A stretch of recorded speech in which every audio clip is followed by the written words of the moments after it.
close your mouth, Michael. I'm finally fulfilling my biggest ambition. I'm making a space movie. It's called 2001-2. It's a sequel. 2,000 men and me in outer space. Get it? Believe me, I did. I think it's a brilliant title. Anyway, enough of mathematics. Can you imagine, Michael? Can you just imagine 2,000 men and me? I mean, think of my position. We had to keep doing it again and again until we got it right. I mean, movie making, it can be hell, you know. There's this scene where we're in the spaceship and we're weightless. And we can't get it together. And we're looking at Uranus. That's right, the planet. Any road up, we all go down and we land only to discover these little people who inhabit Uranus. There's a whole pile of them lying there groaning. They haven't seen a woman for 4 million years. And they've got 2 of everything. And they all look at me and say, hold it right there in Uranian. And suddenly, there's a clap of thunder, my spacesuit falls off and I'm weightless. And I'm starting to float away. And it takes 10 men to hold me down. Believe me, Michael, that's when you really find out who your real friends are. And I'm telling you the plot. Anyway, it's all done in the best possible taste. A wrap with something you wear. You know, around your shoulders and the rest is bare. But I love records and big hits. Sydney, get your hand off my Shut up, fatso. It's a rap.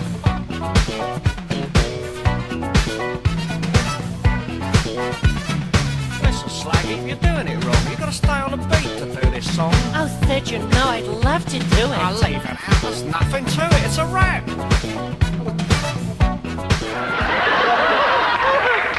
Oh, Michael, you're just playing. Wait. You should be more careful, Michael. You're overdoing it. Whatever it is you do. Personally, I don't like diets. Oh, I'm carrying a few extra pounds here and there. But they're balanced, you know what I mean? Believe me, Michael, fat can be fun, honey. It's on me and I'm not having it off. I'm talking about fat, Michael. Anyway, what I really wanted to talk about is my new picture. Have you seen E.T.? Isn't it wonderful? We're doing the sequel. It's called TIT. Stands for Terrestrial in Torment. It's gonna be a big one, Michael, and this time, no mistakes. So many times in the past, I've had the big one and blew it.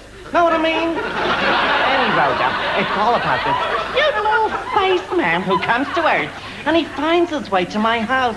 I'm just sitting there, and suddenly I see this little green thing in front of me. And he stands there, talking in this strange space language. But I know what he's saying. They're all saying, Michael. They want to find their way back to their own planet, but could you put me up for the night? Heard it all before.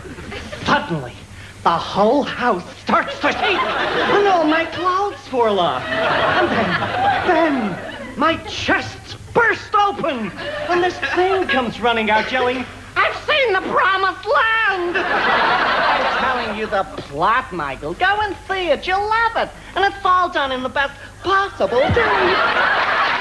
Just keep talking, you know what I mean? About things you've done and things you've seen. Well, I've seen things big and small, but let's not get into that at all. It's a rap.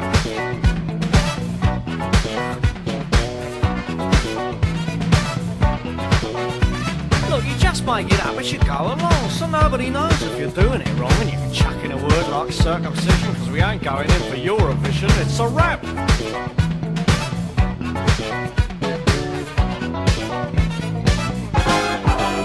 It's all done with taste in the best possible taste. It's all done with taste in the best possible taste. Imagine being proposed to by a prince. I was once proposed to by a queen, but that's another story. Anyway, I'm over here making a film about Scotland.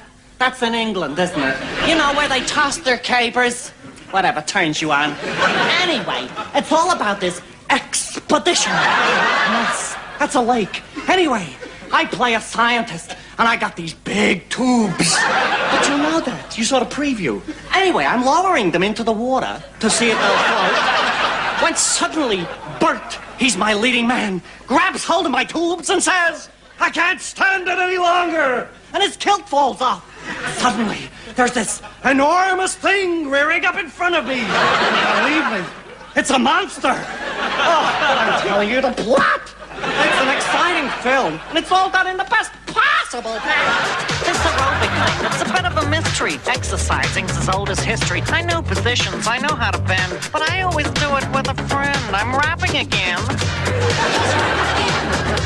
Jane Fonda tells you to touch your toes. Well, that's okay as far as it goes, but the way I do it is much more fun, because it's better with two than it is with one. I'm rapping again. He's rapping again. Rapping again. Rapping again. We all knew it would happen again. Chatting away to the street. Getting locked into a funky beat. He's rapping again. Oh, this is not rap part two. You knew that's what we do. And you know, it's all done in the best possible taste.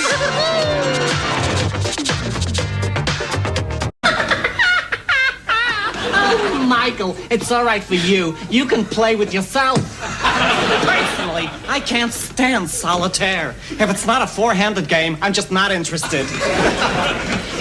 Anyway, let me tell you about my new film. I play Florence Nightingale, the nurse, and it's called Balaclava Gangbang.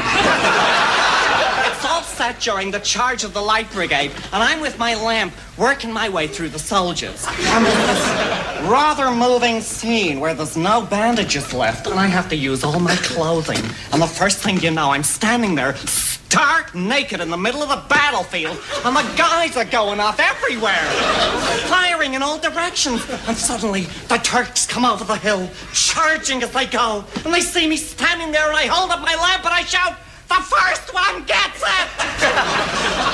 But I'm telling you the plot, naughty me. You go see it, you'll love it. It's all done in the best possible taste.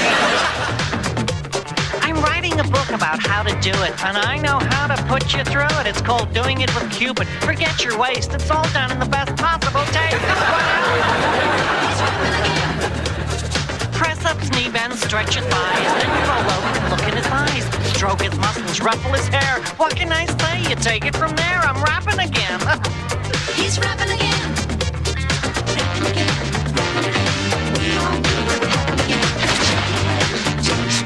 Getting locked into a funky beat. He's rapping again. Oh, this is not rap part two.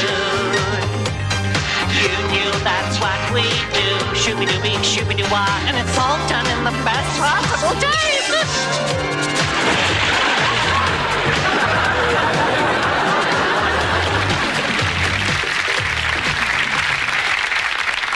Oh, Michael, you're such a thicko. And in the nicest possible way.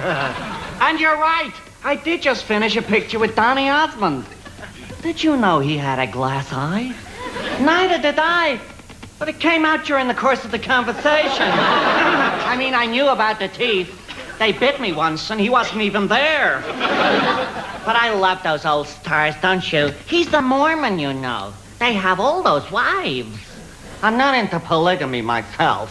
I tried it 30 or 40 times, didn't like it. I'm a one-man woman. Otherwise, it's too crowded, don't you think? Anyway, let's talk about my new picture. It's a remake. There's a lot of that going on nowadays. Nobody's happy just making it once anymore. They gotta make it again and again. But who am I to complain? We're doing an underwater version of The Hunchback of Notre Dame. It's called Wet Hump. You're gonna love it. I play Esmeralda, the beautiful gypsy girl. And there's this scene where I meet Quasimodo, and he really rings my bell. He's got the biggest thing you've ever seen. And it's on his back. Not much of a looker, but a great dancer, know what I mean? Anyway, he looks into my crystal ball, and I look into his. And suddenly, there's this angry mob with flaming torches marching down the street yelling, "We want a hump! We want a hump!" Quasimodo makes a break for it and gets away. But they grab me because they think he's hiding under my dress. And they tear all my clothes off, tie me to a stake, and start doing terrible Parisian things to me. And I'm screaming, "Please, please leave me alone. I'm only a poor gypsy virgin." And suddenly I'm not. Then I'm underwater with Quasi again, and we go into this number. Oh, I forgot to tell you, it's a musical. Anyway, all the bells are ringing, and the song is called Ringing in the Seine. And while we're doing that, suddenly Quasimodo's eyes fill up with tears. You see, his hump's exploding due to the pressure. Oh, but I'm telling you the plot, you silly old thing. Go and see the movie. You'll love it. It's all done in the best possible time.